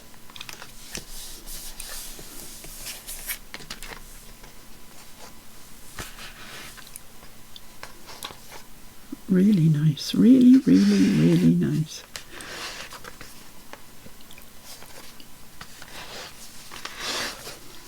Yeah, there we go. Now I'm just going to clean that up, and then I'm going to sprinkle water on my two pieces. Let's give them a bit more interest.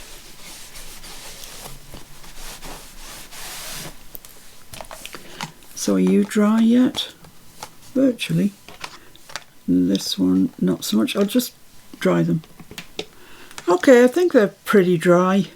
So I'm just going to sprinkle water on them. So I'm just going to put a little bit in my hand and just splash it down.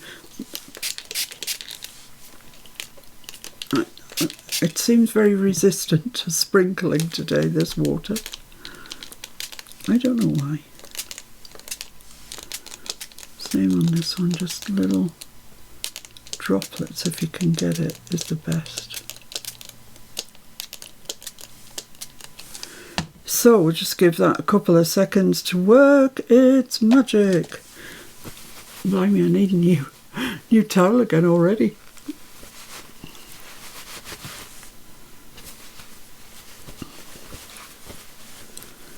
So let's see if that's going to pick any up.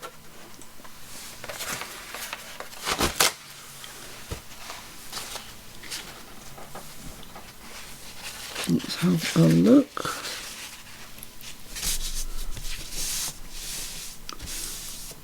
Oh, seems to be a big blob there in the middle. Let's see what happens. Yeah, that looks nice. Little dots everywhere. Let's liven that up a bit. Let's see what happens here. I'm not seeing anything, if I'm honest with you, but worth a try. Ah, yeah, there is dotties. And that's plenty dotty for me. Right, so I can now get rid of my messy mat, which lives in there. And let's start decorating. So I think the first thing I want to do, let's get my messy mat out again, is ink around them. And I've got a choice because I've got two colours on there, but I think I'm going to ink with the Vintage Photo. This isn't bone dry, but never mind. So I'll just get my dauber out, and I'm just using this because I don't want to mucky my cutting mat up at this stage, because it's still, to me, very new.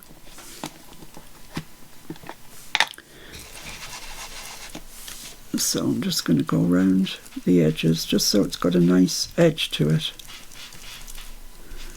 And sometimes that really brings everything else into focus, as it were. Adds a bit of depth.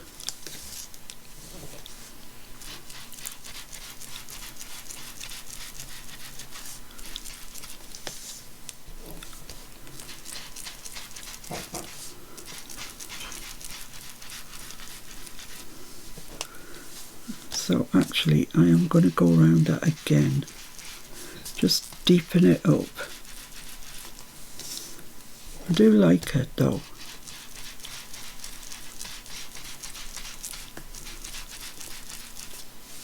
So this is the piece that we're going to use for the card.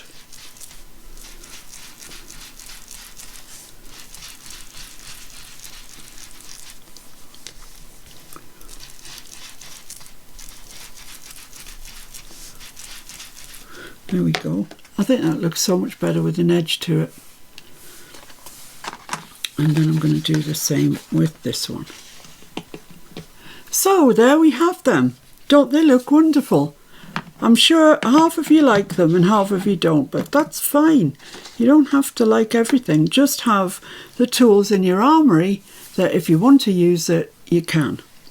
So now it's time to decorate. So what have we got? Butterfly circle, washi tape, inky background. Seem to be starting at the back here and working our way up. So washi tape is going to be my next thing to add. So I have looked at these washi tapes. They're all, well, I'm not sure about that one. That one might not be. I don't know where that came from, probably Ali. But I've looked these ones out anyway. They're quite on the grungy side of life, which is fair enough. I don't know, here's the end. And I just want to do it straight in the centre from kind of top to kind of bottom, that sort of way on. So I'm going to get my quilting ruler out, and this measures 5 and a little bit. So if I go to 2 and a little bit, no, 2.5 and a little bit. That should kind of give me centre. I'm not that worried, but I would kind of like it straight. So now I know to add my washi tape down the side of there.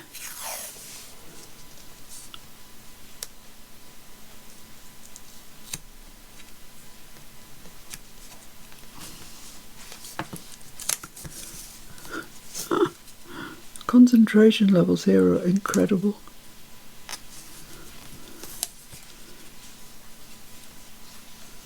There we go, and I don't want it right to the bottom, so I'm just going to tear it off like there. Give it a good burnish down, and then I want one kind of the other way to make a cross.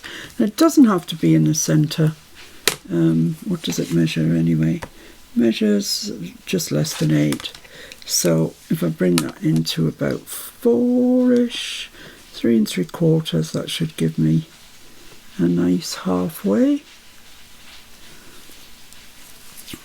Same thing, I'm just going to start it there.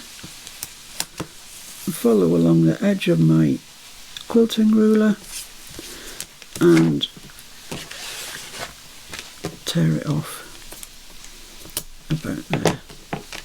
So that doesn't actually, but it should be straight. So let's burnish that last bit down as well. Right, so now I'm going to use a different washi tape. This one, which I think is one of the ones out of the postal collection, but it can be any washi tape you like. You could be using gold if you want, silver, turquoise, whatever. And then I'm just going to come over that last one a little bit, not right to the top, to about there, in fact. Oh, Timothy, your washi tape's hard to tear. So just like that. And then this one underneath the existing washi tape and not right to the end. Oh, I'm not sure that's straight. No, I don't believe it is. It's going to have to be because it's bringing the back up with it. So there we are. So I've got washi tape. Let's do that on this one as well, so we can do them both at the same time. This one I think measures 5 and something. 5.5. So that's 2 3/4. 2 3/4, but then I've got to allow for the washi tape thickness, so 2.5. I'll lay that at 2.5. Put the first one down.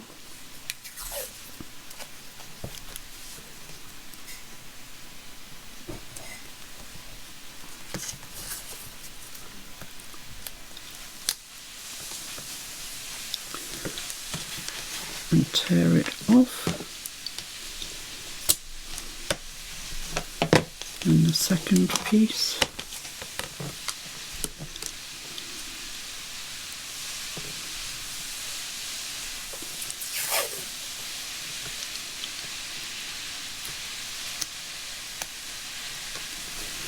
Along. So we are using washi, but we're using it more like a background. There we go. Then I have my second washi. That end's got a bit wrinkled up. So yeah, just the second washi down there.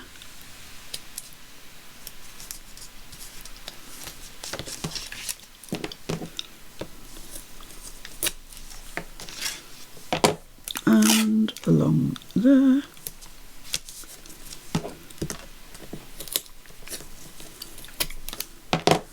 And I'm just going to burnish those down. There we are. Right, so that's those up to that stage. So the next thing is circle. Okay, so for my circle I took my clock die, because that's circles, isn't it? So I cut myself a blue one and a gold one. The gold one I'll probably use for the card. Where's 12? What does 12 look like? There. So that would be it in the centre. And this one there, that would be it in the centre. But I probably want to move it a little bit off. But I still want to see the washi. So that can get stuck there. And this one about there. Yep. So I'm just going to stick those on.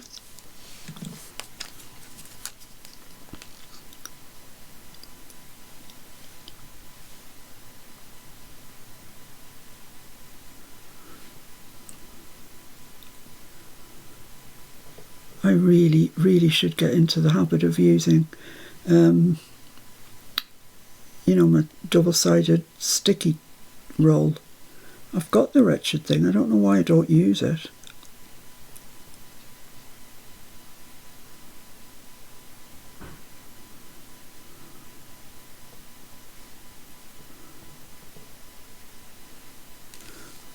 Lovely. So 12 at the top. Just bring that down there like that. Lovely.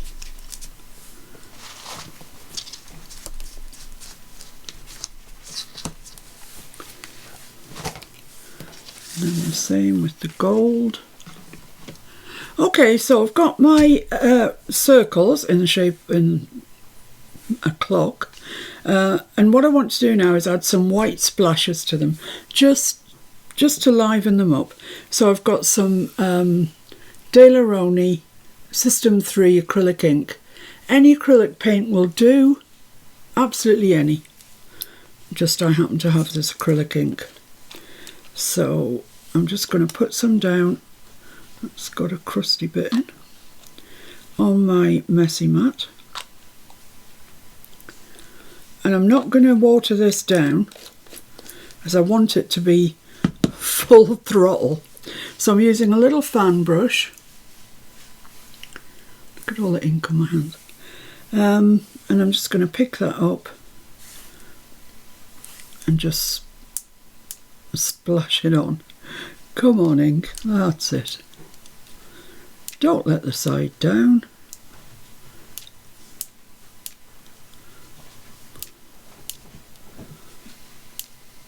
There we are. I think that's lifted it considerably, actually. It's really nice. So I'll do the same with this one.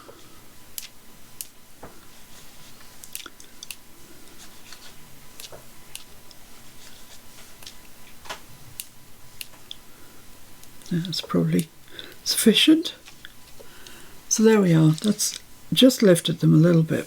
Well, good lot actually. So I'll just pick that up before it gets everywhere.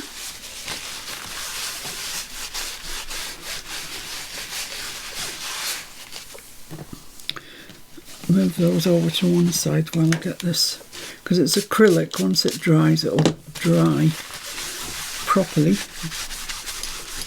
There we go. I just need to wash that brush, but that's okay. I'm just gonna put that on there just now while I can't get to it just yet to wash it. Put that away.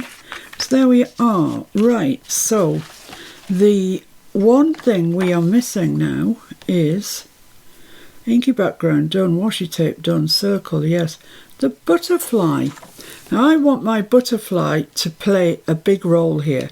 It's carrying a lot with it because the background, although I absolutely love it, I could see that some people might think it's just a little brown, basically. So I've got two butterflies here that I've cut out in this gorgeous orangey tones. I want them just slightly off centre. Kind of like that, I think, is how I want them. And now, to me, that just makes the whole thing look lovely. It just looks lovely. So, let me just go over there just to make sure my little dots are dry.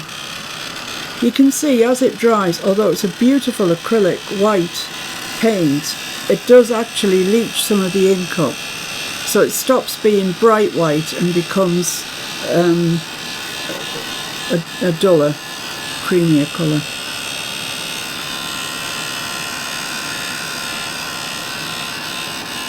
But next week I will show you, one way or the other, I will show you what happens when you use the acrylic paints, because they have a much different, you'd get a much different outcome. So I could have that over there actually, and I like it over there because the circle's off centre that way. If I bring the butterfly in there, yeah, I think so. Just needs a quick whiz round with a little bit of ink.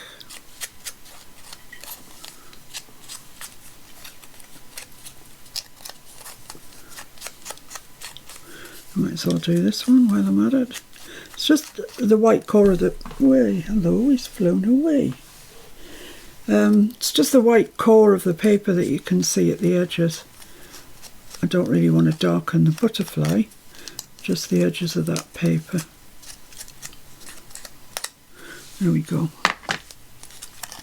So yes, possibly this one here. I like that there. And this one, where were we going to put that one? I want to be able to see that washi tape, otherwise it's a bit pointless putting it on. Like that. That's where I want that one. Excellent. Where's my glue? So I can still see my washi, still see the clock. Yeah. I literally cannot wait to see what people post in the group about this. And if you're not a member of the group, please come over and join in the fun. It's a fantastic group full of really lovely people. So I want that about there. Who are very kind, very supportive. Just a lovely group of people. And it's quite a busy group. There's lots of posts. Even in one day there's lots of posts. It's Miss Paint a Lot's Junk Journal group. You have to answer 3 questions in order to get accepted. So there we are. Looks lovely. And this one, pretty similar place.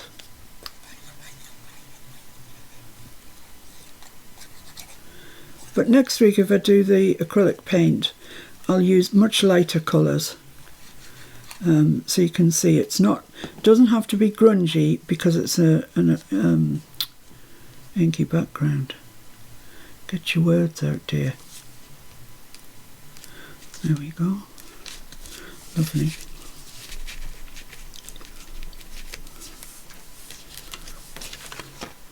Yep, I like that. So let me stick that one in the book, and then I'm going to have to go hunting for my my cards. I didn't lay it out before I started. So that's going to go on here.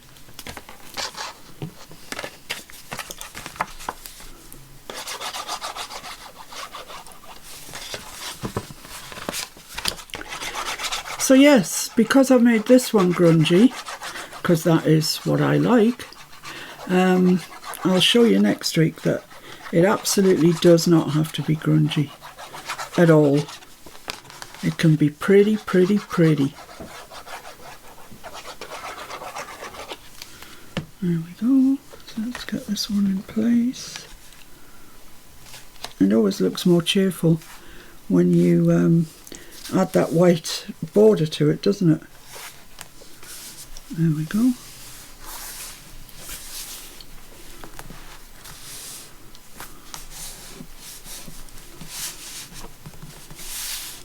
And I just want to add a little sentiment type thing, whatever you call them.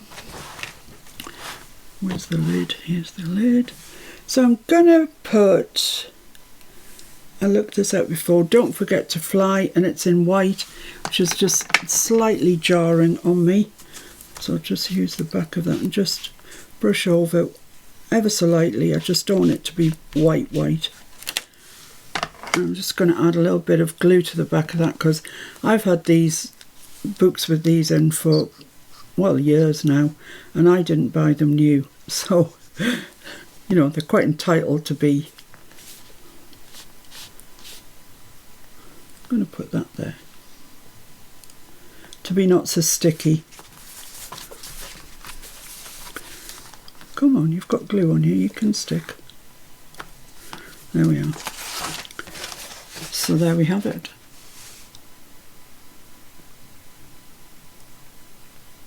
I like that actually. Right, so that's that, and I'm just going to make the card up, but before I do that, I'm just going to wash my acrylic brush out. And yeah, for those of you that came in late, these were our prompts for this week: a butterfly, a circle, washi tape, which it's got in the background there, and an inky background. And we spent ages talking about inky backgrounds. I don't know why that doesn't want to stick. Why don't you want to stick? Oh, I do. It's the Tim Holtz washi tape. Nothing wants to stick to it. I'll give it a little try. But I wouldn't be surprised if I've got to get the distress glue out. Because as I say, nothing really wants to stick to that. Okay, there we go. So I'll just put my collage book over there while I go and do my little jobs. Okay, so I've washed my hands, they're nice and clean, before I touch this white, because honestly, I seem to be very good at getting it mucky. So let's stick this on there. Let's just move that out of the way, in case anything happens to it.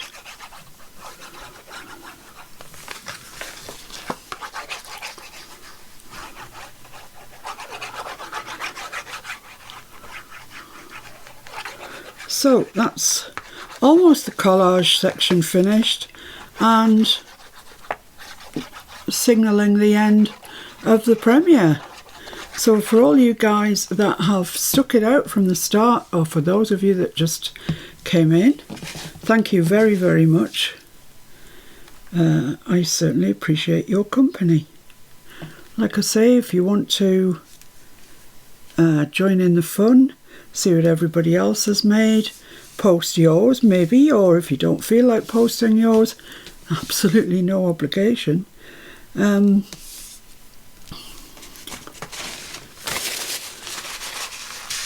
if you want to have a look at the bits that I've got for sale at the moment, pop over to my Ko-fi shop.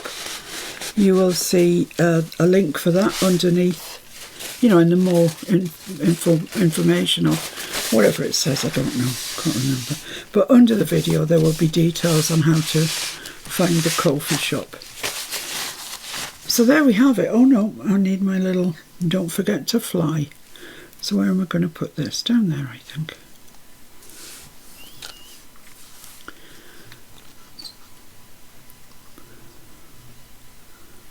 Yikes, there we go. So just about there. I think we'll be all right at that. Yeah, I think that's straightish. So there we go. This will be winging its way to somebody somewhere in the world this week. I hope you like it. I hope you give it a go. Just give it a go. Use whatever colours you want and use whatever circles you've got. It doesn't have to be a clock face. Just to be honest, that was the only die I could find. And also I broke my punch.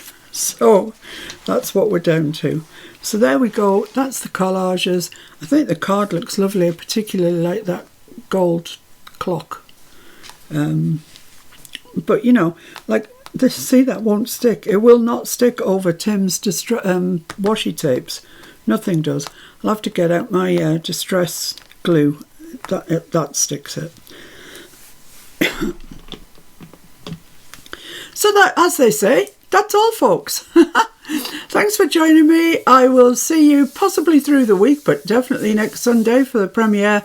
Until then, please share your posts if you feel able to, and I'll see you next week. Bye, guys. Bye! Bye.